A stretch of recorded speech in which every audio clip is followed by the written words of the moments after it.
सभी को पता होगा 6 जनवरी को रुब्बास गांव में 11,000 की लाइन से एक भैंस का, एक बकरी की मैं बात करता हूँ, मौत हो जाती है। तो वहां पर हम पहुंचते हैं, लेकिन आज खैरतल तिजारा कांग्रेस पार्टी के जिला अध्यक्ष बलराम यादव जी वहां पर पहुंचे हैं। उन लोगों के दुख को साझा क्या है, क्या कहना चाहेंगे अध्यक्ष साहब? जैसे कि आपको पता होगा 6 जनवरी को रुब्बास गांव में 11,000 की लाइन टूटने से एक भैंस और एक बकरी की मौत हो जाती है। क्या कहना चाहिए? गांव में गरीब व्यक्ति का पशु उनके परिवार का सदस्य होता है। छोटा सा कुत्ते का पिल्ला भी गुजर जाता है तो भी बच्चों के दुख होता है। और भैंस तो हमारी एक पूंजी है। एक भैंस 1-1, 1.5, 2 लाख रुपए की आती है।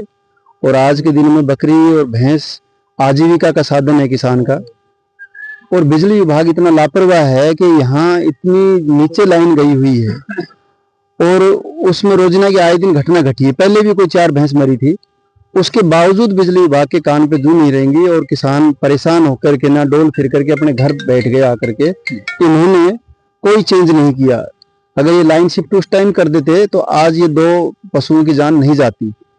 आज जब हमने बात की है तो ये आप देख रहे हो सुविधा के लिए, अपनी फॉर्मेलिटी पूरी करने के लिए एक बीच का खंबा लगा दिया ताकि लोगों का रोष खत्म हो जाए और दोबारा से कोई ना कोई हादसा हो। शुक्र है कि पशु आए, अगर कोई बच्चा आ जाता या कोई महिला आ जाती, कोई व्यक्ति आ जाते तो आजान हानि हो सकती थी।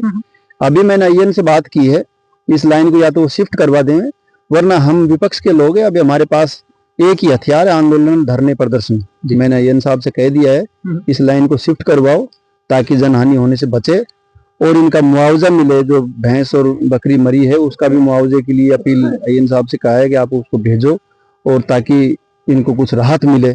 अध्यक्ष साहब, एक तरफ अगर आप बात कर रहे हो, जैसे कि लाइन टूटने के बाद बता रहे थे, जब मैं मौके पर यहाँ पर खबर सूख करने पहुंचा तो 1 घंटे तक तकरीबन लाइन चालू थी। मैंने यहाँ पर देखा जो धरती के अंदर से आज के हम कह सकते हैं डैम थे वो बिल्कुल सूख चुके थे उनके अंदर से। 1 घंटे तक लाइन का आने, कोई व्यक्ति उसकी चपेट में आ जाता तो कितना बड़ा हादसा यहाँ पर हो सकता था। क्या जो बिजली विभाग है या फिर हम कह सकते हैं उसके रिगार्डिंग क्या कहेंगे?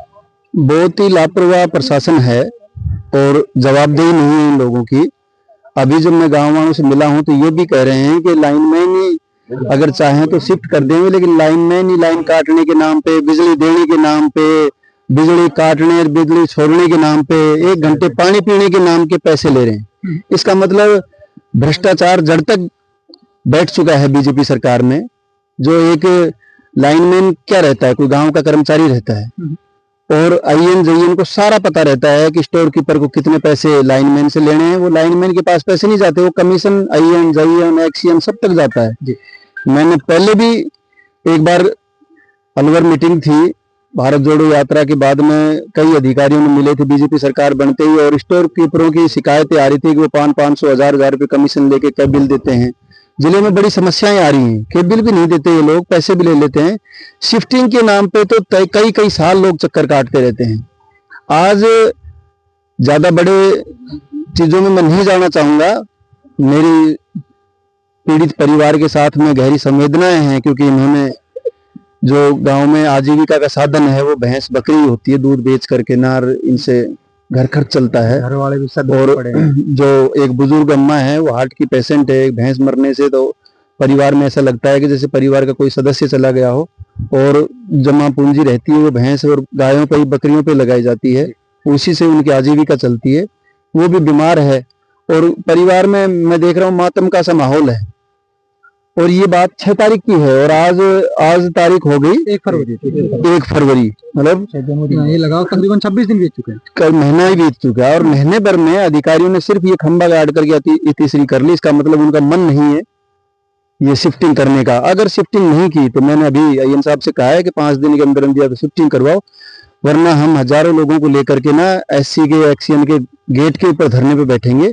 ये जो शिफ्टिंग के नाम पे पैसा लेना, शिफ्टिंग के नाम पे अधिकारियों को गुमराह करना, गांव वाले लोगों को, भोले वाले लोगों को, ये अब हम नहीं चलने देंगे। या तो काम करो वरना जवाबदेही तय करो कि आप काम करोगे या नहीं करोगे।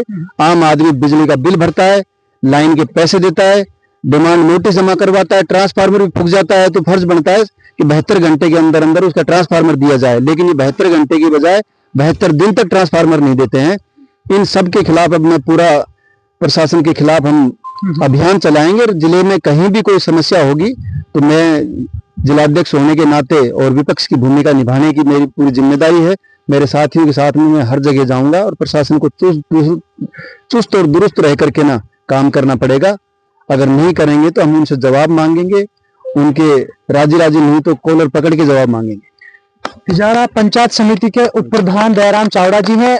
प्रधान जी, आज अध्यक्ष साहब के साथ आप भी जैसे कि यहाँ पर पहुंचे हो, क्या कहेंगे? जैसे ही हमें इस घटना का पता चला, बड़ा दुख हुआ। एक बहुत गरीब परिवार है ये जन विरोधी सरकार, इनको जो अंतिम पायदान पर जो व्यक्ति बैठा है, एक बहुत गरीबी स्थिति में, जो उसके साथ कुछ भी हो, इनका कोई जून नहीं रखती। एक अरबपति और एक बहुत पैसे वाला आदमी का घर बैठे ये शिफ्टिंग हो जाती है अब तक। तो जिलाध्यक्ष जी और हम और पूरी टीम यहाँ आए हैं।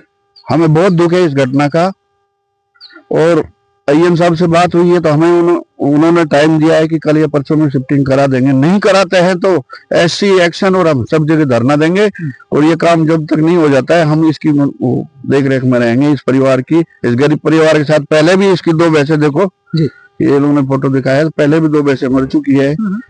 तो क्या इनको फिर बिता लेंगे क्या?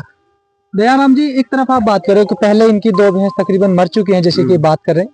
अगर इसकी जगह अभी जैसे कि बताया गया था 1 घंटे तकरीबन, इससे पहले जो 6 जनवरी को जो हादसा हुआ था, उस टाइम आधे घंटे तक लाइन चालू रही थी, जमीन पर पड़ी। अगर उसकी चपेट में कोई बच्चा या कोई व्यक्ति आ जाता तो किस तरह के यहाँ का हादसा? क्या सरकार को सिर्फ इन लोगों को एक बता दे कि इनको एक डाइवर्सन दे गया, क्या कहेंगे आप खुद देखिए, ये दिखाइए, आप देखिए, कोई बच्चा भी अगर हाथ ऊपर कर ले तो क्या हालात होंगे। इसके बाद यहाँ ये आईएन आए हैं, सब आए हैं, एक पोल गार्ड के, और वो चले गए। उनको ये नहीं पता कि बरसात के मौसम में पूरे घर में करंट उतर सकता है, पूरे परिवार के साथ बहुत बड़ी एक घटना हो सकती है। तो ये तो अब हम चेतावनी दी है, और हम अगर ये नहीं करेंगे तो बहुत बड़ा एक आंदोलन करेंगे और इस काम को करा के ही रहेंगे। तो आपने देखा है मेरे साथ कांग्रेस पार्टी के जिलाध्यक्ष बलराम यादव जी जुड़े थे। उन्होंने जैसे कहा है कि 2 या 3 दिन के रोज के अंदर अगर इसको शिफ्टिंग नहीं की जाती तो आगे जाकर हम धरना प्रदर्शन करेंगे। किस तरह की रणनीति रहेंगी, तो आप लोग मेरे साथ